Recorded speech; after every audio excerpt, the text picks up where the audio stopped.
everyone, my name's Astara. Welcome back to my channel. I'm an angelic communicator and clairvoyant, and I work a lot with twin flames and birthing the new earth. And tonight I'm going to explore how relationships from past, usually past relationships, but sometimes they can hang over into the present, are sometimes pulling on your energy, pulling on your power, and how you can reclaim any power that you may have been losing or leaking or having siphoned or harvested from you to another source. This can be, very important for the divine feminine, but it also can be important for the sacred masculine. I have seen situations where the sacred masculine energy is still being held by a past relationship, particularly, and this is where it gets a bit sticky, that how they can prevent people from moving on, having good relationships in the future, even meeting their soulmate or their twin flame, how there can be a kind of power grab sometimes of people's energy. And I want to talk in this video about how to maybe recognize this and what to do about it. Sometimes we'll know that our relationships can be like sacred mirrors, and particularly if you're in a twin flame experience, you can notice how that person is energetically mirroring you.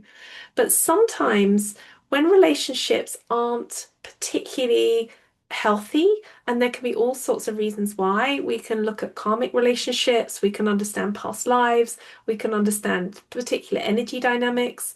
So sometimes they can leave behind cords or fragments or unresolved energy.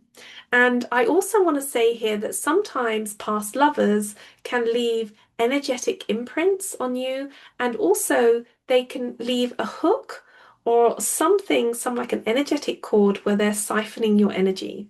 And I have seen this in particular feminine energy where the womb space is still tapped, like the sacral chakra is still tapped by that person, even though maybe they were a lover from a long time ago. They can still hook into the energy field and be present and create a lot of problems for that person. And I've seen it for the feminines, but I've also seen it for the masculines. What you need to do here is to kind of work out why someone's got inside your boundary and how to get them out of your boundary, and that some of this kind of tie to an old dynamic can be as a result of maybe not always your fault, because most people have good energetic health around their boundaries, and but I'm noticing that sometimes we're being shown that we have to clear down after relationships. If you've had a relationship with someone, particular intimacy with that person, then it is a good idea to do a particular cleaning on your energy field and a cord cutting. So I've noticed that in some clients that I'm working with, that they can have energetic residues from every single partner they've ever been with, and some are more intense than others, and it can be very good to cleanse and clear your energy to make sure that your field and your womb space and your body is clear.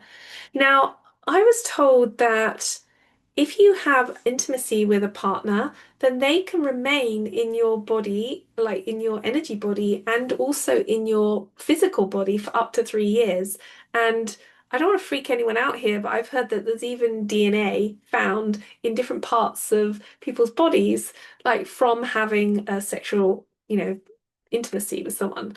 So, 3 years is a long time, but that kind of shows you that sometimes when we meld and we mold with someone or we touch energies and we do it in a quite an intense energetic way, that actually there can be something which is hanging over from that, and it can have an effect on how we feel. Particularly, I mean, you'll see it more in if that relationship didn't go well, or or if it ended badly, there can be an emotional imprint, but there can also be an energetic imprint where that person is still siphoning your energy. So if you're still tied to old dynamics with that person, then it's good to look at, well, why, are you having particular feelings? Do you feel particularly tired? Are you having something in your body that's happening that feels like it needs cleansing or clearing? So it's really good to have recognition so that we can begin to look at how to release that and reclaim your power in this situation. Your energy is sovereign. I just want to say this, like the more you believe your energy is sovereign, the easier this is.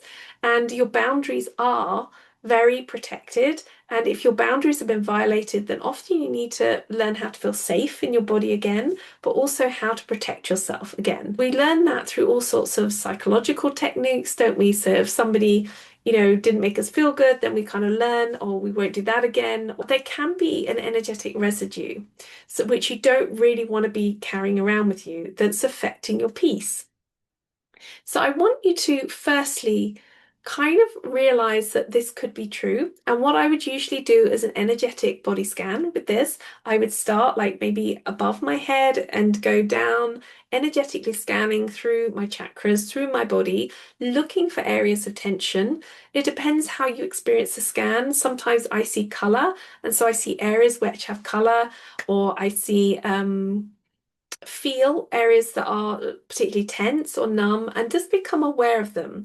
Now, if you're doing any sorts of massage with maybe parts of your body, that can be another good way to work out, because you'll find that there will be an energetic release when someone touches a part of your body where you're holding particular tension.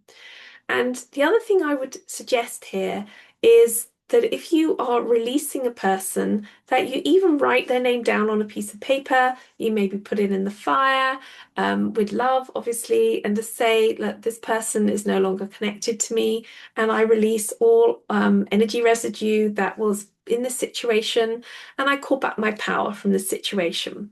Now, calling back your power, particularly in situations that have been difficult, is not it's not going to harm anyone. Like, it's actually a good thing that you call back your power. But when you call it back, you're going to have to clean it as well, because if it's held on by another person, you want to have something that's allowing you to cleanse and clean and be able to receive your power back into you without having an energetic hook to that person. So there are some statements that you can say. You can say things like, I now call all of my power back to me. That's an obvious one. Or my energy is sovereign. I am whole and complete. I honor the lessons of this past relationship, but I release any entanglements or enmeshment or any cords or hooks that may still remain. You also want to tell yourself that you trust yourself. You trust yourself, you protect yourself, you honor yourself, and that you are able, in your own energy field, be the sovereign being here and decide where your energy is going. Because there's a lot to do with people who siphon energy, people who are vampiric on other people's energy. They are always trying to look for a route in. And relationships, unfortunately, and intimacy is one of the routes that they find, because actually it's quite easy when you have intimacy with someone for there to become an energetic entanglement. All I want to say here is to find a way to disconnect those people from you, you will have a much higher vibration in your body. You will feel better about yourself. You will be able to have more clarity in your thinking, and you'll be able to have more energy for your life. It also protects and tells your inner child that you're looking after yourself, that you're in control, that you're not going to allow anybody to pull on your energy field, and that you can actually really align yourself with your own strength and your love and your softness, and also have a strong boundary. Maybe we should leave this little video now, and I'm going to say to you, if you're going to do anything, maybe say with me right now, I'm free, I'm whole, I'm sovereign. And just keep repeating those affirmations. I am free, I am whole, I'm sovereign. And that will help to release you from any situations in the past of domination and control, any coercive control, or just any situations that you've now left that you no longer want to be part of. So thank you for listening. Thank you for sharing your own wisdom in the comments. I really like hearing about it. And may you all walk in your relationships with clarity, with love, and with unshakable ability to be in your own power. Because all of your power belongs to you, because you generated it. And it doesn't belong to somebody else. And it's not a snack for someone else. It's something that you need to hold in your own being. And that is your energetic sovereignty.